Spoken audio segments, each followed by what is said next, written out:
Hey folks, this is Kyle Wilkinson with Ellensburg Angler. Thanks for tuning in to another episode of the fly tying series here on the YouTube channel. Today's episode we will be tying a soft hackle caddis nymph pattern. Now as we get into the end of April, into May and June, the caddis will really start hatching here on the Yakima, and this is a great pattern to fish earlier in the day and a little bit earlier in the season as these caddis nymphs are active along the bottom before they hatch. This is a pretty quick and easy pattern to tie. I'm going to be tying it on a size 14 scud hook. I've already smashed the barb down, put it in the vise, and I have a bead on that hook as well. That's going to add a little bit of flash, and it's going to add just a little bit of weight to the fly to get it down. I'm going to be tying this fly with some size 8/0 black unithread. I'm going to start tying my thread in right behind the bead. Capture that thread and work my way towards the back of the fly. I'm going to go ahead and stop part way and cut off the tag end of my thread. I'm going to keep wrapping back here towards the bend of the hook. Now I'm actually going to wrap slightly into the bend of the hook, just a little ways. I'm going to go ahead and take some copper ultra wire and tie it going out the back of the hook because I want to have a little bit of ribbing on this fly.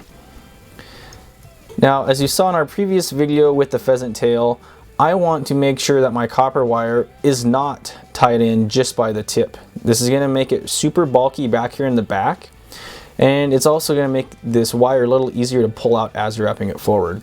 So instead of tying it in just by the tip of the wire, I'm going to lay this over the entire hook shank and tuck it up underneath and inside of the bead to help taper the body evenly and to make sure that it doesn't get pulled out when I'm wrapping that copper wire back forward. So what I'm going to do now is I'm going to take my tying thread and capture this wire right here so that it's all the way forward. Wrap it slightly back into the bend and then wrap all the way back over the top of this wire all the way up to the bead, making sure it's captured in there pretty well. I'm going to wrap back here into the bend of the hook again, so I've got this ultra wire just hanging out the back. Get that kind of out of the way here. And then for this pattern, I'm going to be tying it with some caddis green dubbing. You can tie it in a few different colors. A lot of these smaller caddis here on the Yakima are more of a greenish color. So I stick with kind of a brighter, flashier green, or maybe even more of a subtle green. Kind of depends. I really like this because it lights up really well underneath the UV light, and I personally think that the fish will key in on that. So I'm going to go ahead, take a fairly big pinch of this dubbing, and I'm going to dub it straight onto my tying thread. Nice even rope on there. I'm going to start wrapping here at the back of the fly, at the base of this copper wire. I'm going to start wrapping that forward towards the bead. Get a fairly even body as I'm going. Now once I get up here towards the bead, excuse me, I'm going to take my ultra wire and I'm going to go ahead and wrap it evenly spaced out over the top of this dubbing. I'm going to have a little bit of gap between each wrap here. This is also going to add some weight, add a little bit of flash, and just some segmentation to this caddis larva. Making nice, even wraps right up to behind the bead. I'm going to take my thread and capture this wire right behind the bead. And then I'm going to helicopter this wire off so it's nice and clean. Don't have to worry about cutting it with my scissors. Wire's off. Make sure my bead is seated nicely. And now what I'm going to do is I'm going to take just some black dubbing. I believe this is just some black hare's ear stonefly dubbing. And I'm just going to take a little pinch of this, dub it onto my tying thread, and I'm going to just wrap that over the front. So it looks kind of like a little head, maybe even a little thorax of this caddis nymph.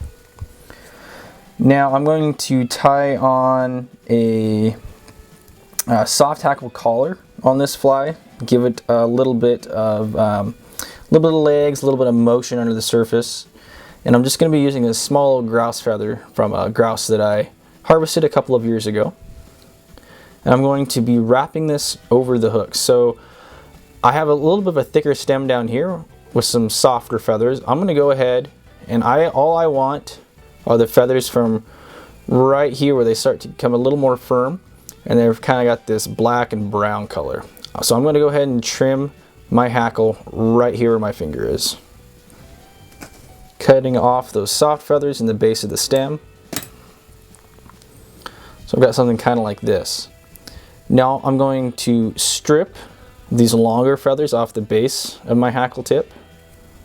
So I have some of the stem facing, or excuse me, exposed, so I can capture it pretty evenly. That's what it's going to look like.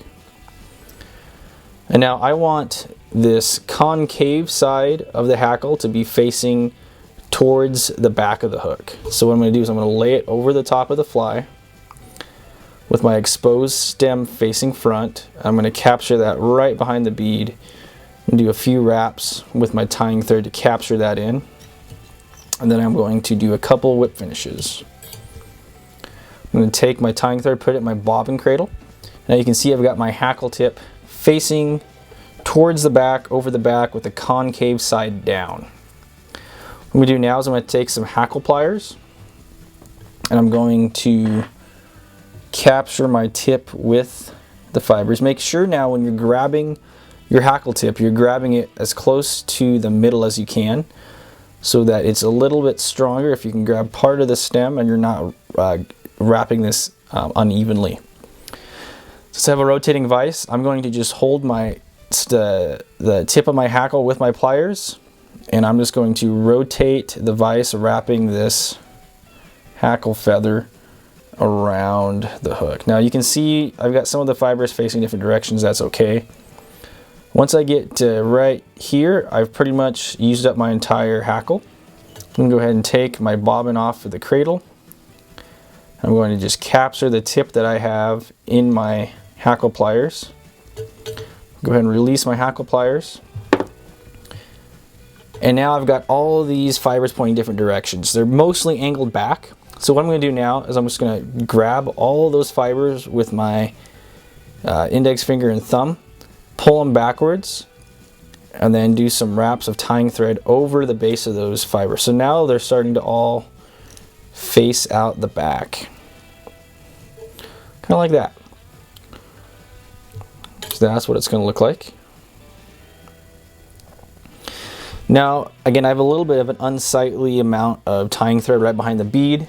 So I'm going to take a little bit more of this black stonefly dubbing, and I'm going to just dub it. I'm going to dub it onto the tying thread.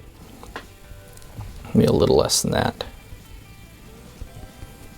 I'm just going to go over the top of those thread wraps I made behind the bead, so I have a little bit more of a head right here.